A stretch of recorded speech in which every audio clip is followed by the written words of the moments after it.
Ana endi qaranglar, nima degan shartida? Shartida aytishicha, tak, agar progressiyaning barcha hadlari natural sonlar bo'lsa degan. Tushunarlimi? Barcha hadlar qanaqa sonlar ekan? Natural sonlar qaysi sonlar? Birdan boshlab ketadi. 1, 2, 3, 4, 20, 21, 22 va hokazo ketaveradi, to'g'rimi? Demak, aytgan abrimiz nechiga teng ekan? 3 ga. Yozam, shunchaki bergan narsasini yozaman. Abr teng necha ekan? Aytgan 20 dan katta A3, kichkina 20 nechida ekan? Agar shu ma'lumotlarni bersa, unga ayirmasini toping degan. Ayirma qaysi harf bilan belgilanadi? Ana joyda bitta narsaga ahamiyat berish kerak. Barcha hadlar, ya'ni barcha allar natural sonlar 20 bilan 22 orasida qaysi son bor? A3 teng necha ekan? To'g'ri? A3 teng necha ekan? A3 formulasi qanaqa edi? A1 minus nechtadi? Teng, ana 20 bo'ladimi? Nima qilamiz? A1 berib qo'ygan, mana nechiga teng ekan? Bu yoqqa nima bo'ladi? 2 ga teng. 10 deta nechiga ekan? Ana endi A1 bilan devorni o'zim xohlagan barcha sonlarni naql qilaman yoki barcha hadlarni topa olaman. Tushunarli bo'lyapti? Yaxshi, keyingisi 13-misol. 7, 10, 13 arifmetik progressiya ketgan ekan. 7, 10, 13 va hokazo. Tushunarli ketgan. Keyin nima debdi? 100 bilan 200 orasida tak 100 sondan katta, 200 sondan kichik. Nechta hadi deydi. Esingizdan chiqmasin. Nechta hadi? Hadning nechiligi muhimmi? Yo'q. Ularning soni muhim. Ketma-ketlikdan nechtasi? Mana qani. 100 va 200. Mana bu yerda 100, o'rtada sonlar bor. Mana bu yerda necha 100? 100 bilan 200 kirish nima emas? Shart emas. Mana bu o'rtada nechta borligini ma'lum kerak? Topish kerak. Demak, qarang. Mana bu yerda noma'lum had bormi? Noma'lum had bizlarga kerakli had. Bizlarga kerakli had formulasi qanaqa edi? Ya'ni mana bu o'rtada nima bor? Ya'ni n barobar nima bo'lar ekan? A1 minus n minus bitta. To'g'rimi? A1 nechiga teng ekan? 7. A2 nechiga teng ekan? Demak, d nechi chiqadi? Bo'ldi, an topaman. An barobar 3 ga 7 minus n minus 1 ko'paygan nechi? 3 an kelasiga ko'payadimi? 7 minus 3n minus 3n minus bizim mana kerak narsa mana shu ekan. Bu yerda n nima edi? Hadlar soni. Ana shu an 100 dan katta, 200 dan nima bo'lish kerak ekan? Ya'ni 100 dan katta an, kichik ekan 200 dan. To'g'ri? 100 dan katta ekan an yani 3n minus 4, kichik ekan 204.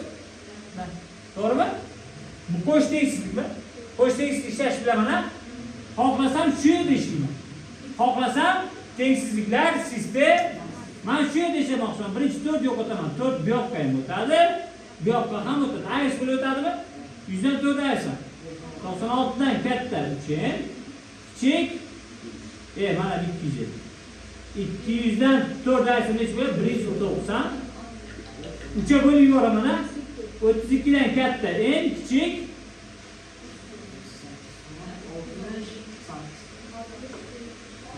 65 bir tartib. To'g'rimi? 3 dan 2 bo'ldi.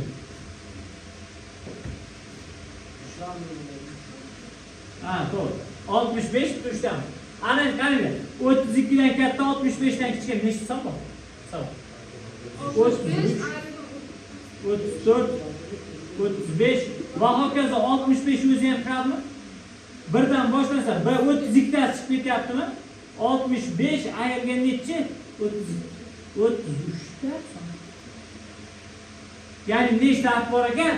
33 ta harf bor. Tushunarli bo'lyapti? En bu harflar nimasi?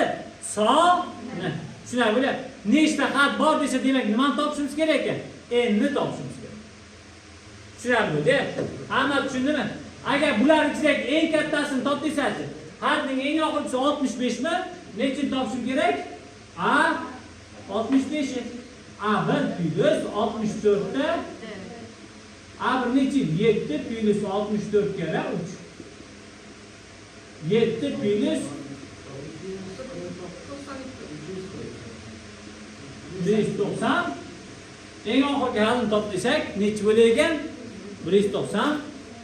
Qiyin ekan. Faqat shartni nima qilgancha tushungancha. 12 da aytgan minus 1 taqsim 4, minus 1 taqsim 5 degan.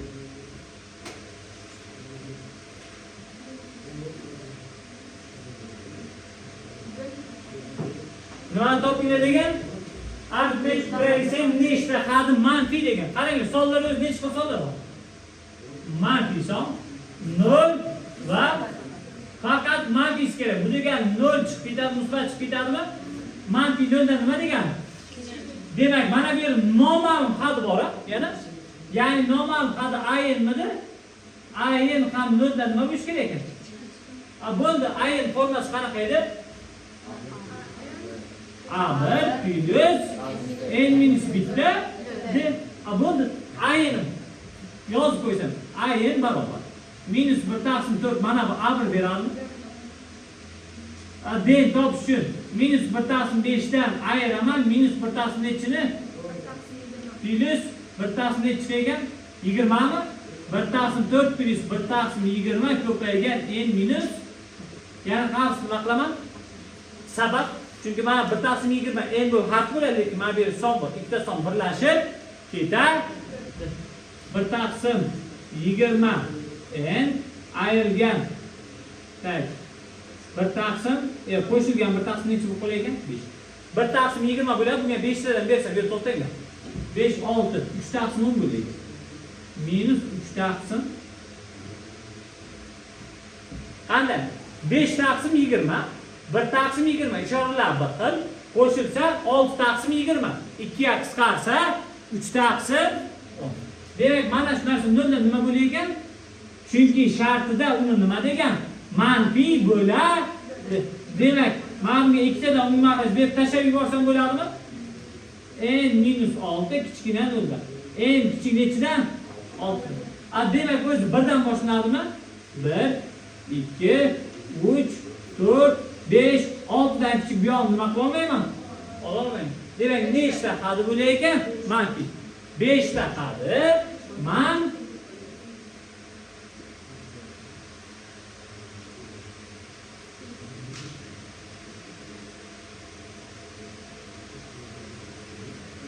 5 ta xat nima bo'lar ekan? Manfiy bo'ladi. Tushunarlimi? Hamma tushundimi? Yaxshi. Keyingisi 16 17 bir xil bittasini tushuntirsam bo'ladi. Kecha 16 ni tushuntirdimmi? Ya 17 ni tushuntirdimmi? 16 ni tushuntirdim, 17 ni ko'ramiz. Ana endi 17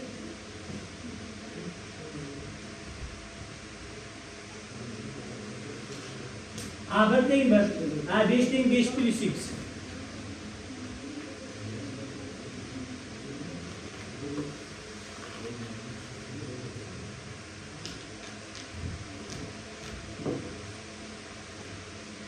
A15 teng 10 plus 3x.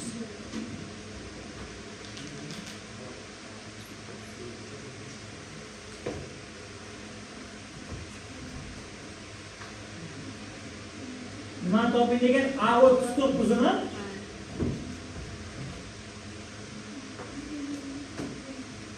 A1 uchun biror formula bormi? Yo'q. Uni demak nimaga bergan? Undan foydalanishimiz uchun. Aytayapti-da mana. Garang. Mana eshit. Men formulam yo'q. Menga tegishli ma'lumotdan faqat sen nimada foydalanish mumkin? O'zingning maqsadingga yo'l. Tushunarlimi? Undan foydalanish kerak. Demak, mana bu ikkalasini nima uchun bergan? Tenglamalar sistemasi uchun. Bo'ldi, A5 formulasi qanaqa edi? A1 plus 4 ta teng 5 plus x. Ikkita 10 ta bo'lsa farqi yo'q. Mana bu A1 plus 14 teng 10 plus Bo'ldi, A1 qiymatini bergan, bu o'rniga qo'yaman. 1 plus 4D barobar 5 plus x. 1 plus 14D barobar 10 plus 3x. Qarang, nechta noma'lum bor? Bittasi nima? D, bittasi D, ikkita noma'lum. Tenglamalar sistemasi. Buni ishlash bilamiz. Yo qo'shish usulidan yoki o'rniga qo'yish usulidan. X ga o'tkazsam 4D ayirgan x teng 4 bo'ladimi? Bir bu yoq x bu yoq o'tkazsam 14D ayirgan 3x teng 9 bo'ladimi? Tepani 3 ga ko'paytirib yuborsam nima bo'lar ekan? 12D ayirgan 3x barobar 12. Tak, 14D ayirgan 3x barobar 9. Ishorasi bir xil bo'lsa nima qilamiz? Qo'shamiz. 12 da 14 dan ayrsam minus 2 da barobar 3 to'g'rimi? D o'zi topsam minus 2 bo'lish bo'ladi, minus 3 topsam o'rniga qo'yib x topsamchi? X qayerdan topganim yaxshiroq? X mana bu yerdan topganim. Tak, minus 6 bo'lar ekan, minus 6 plus bo'lsa 10 x teng minus tushunarli? X nechta chiqargan? Minus 10. Bo'ldi. Ana endi A39 topishmayapti. To'xtang, menga x so'z nima emas? Shart. Bo'ldi, A39 formulasi qanaqa edi?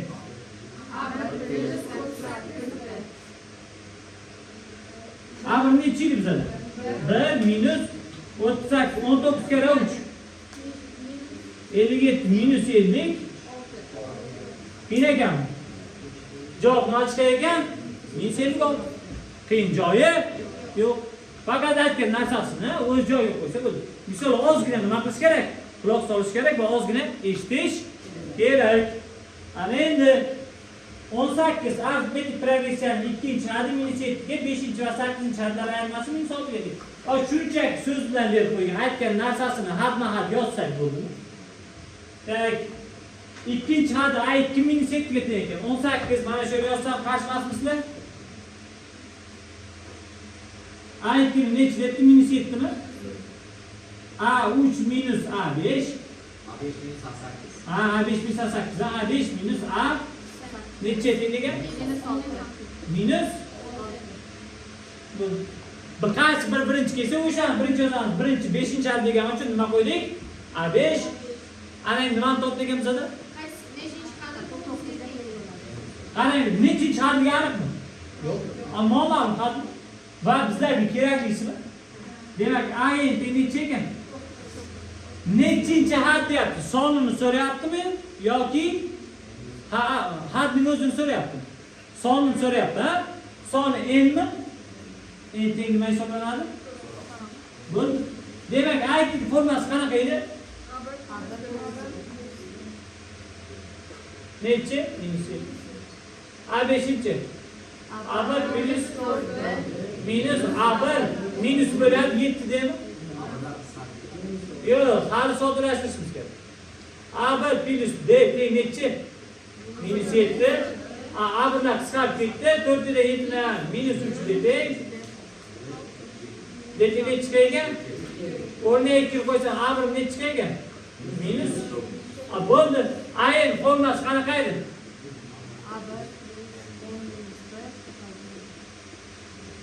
A1 nechi minus 9 minus n minus 1 ko'paygan 2 barobar 9 ekanmi? N minus 1 ko'paygan 2 barobar 18. N teng 10. Qayerdan oldim endi uni? Ha? 18 2 bo'lib 9, bir nima bo'lib o'tadi yoniga? Qo'shish bo'lib o'tadi. Tushunarli bo'ldi-ya? Qiyin ekanmi sholar? Qiyin emas ekanmi? Yaxshi, yozaymiz.